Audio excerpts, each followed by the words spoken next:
This place is so beautiful. I've been here in the Faroe Islands for a little while now, and one of my lenses of choice has been the teeny tiny 35 to 100mm lens. It's come in so handy for landscape photography.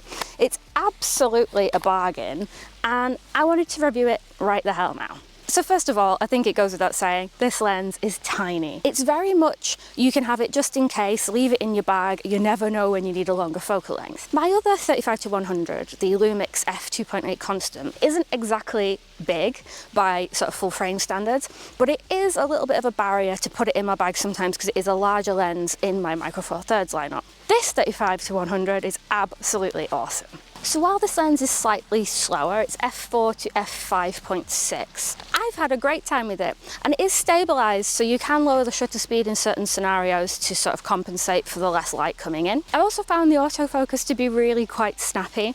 I've been trying to follow the puffins flapping about in the sky and trying to get some photographs of them, and I think I've got some really good stuff. So given the size and the weight of this lens, it's only 135 tiny grams.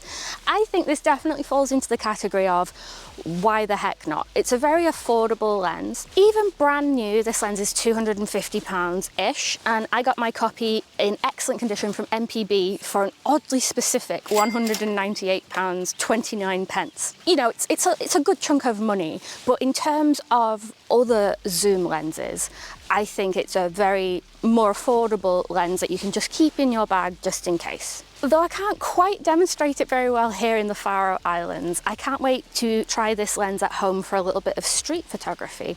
I think it's a very incognito small lens, you're not going to be turning any heads with it, and I think you could pick off some very authentic human reactions from a comfortable distance with this lens. Similarly, it might be good for smuggling into venues for gig photography, though of course it is a little bit sort of less good in low light with the aperture. But I'm definitely going to give it a go. I've just noticed a little boat that's in a very moody patch of water, and my stock lens would have no chance of getting it. But this, I can pick it off and get some really moody shots.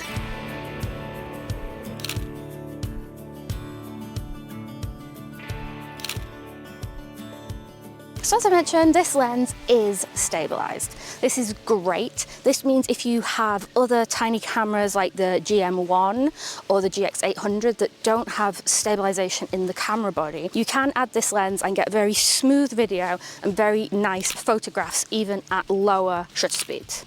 Now the IBIS within the GH6 is absolutely awesome, so having the stabilization in the lens is just icing on the cake. Your mileage may vary slightly if you have a non-stabilized camera, but I've found the video to be stunning. It's kind of just like having it on a tripod effectively because the stabilization is very, very good. One negative is this 35 to 100mm lens is not weather sealed.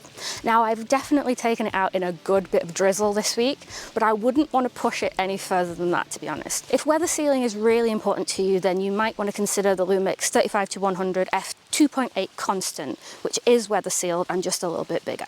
Now the main function this week with this lens, aside from hunting down the puffins and trying to get some photos of those, has been some intimate landscapes. Just like where I am now, there's a lot of instances in the Faroe Islands where you are a good distance of water between you and the subject. Having this lens enables me to pick off waterfalls, add in buildings for scale, and really get shots that I wouldn't otherwise be able to get. I love the versatility that this allows me above and beyond my stock lens, and it's really handy to have in these sorts of situations. So I found the images to be very sharp. I've been shooting mostly at 6.3-ish here because I want most things to be in focus because I am shooting landscapes. I've found the edge sharpness to be pretty good, and particularly very good if you do stop it down slightly like I have. I think overall it's a wonderful lens.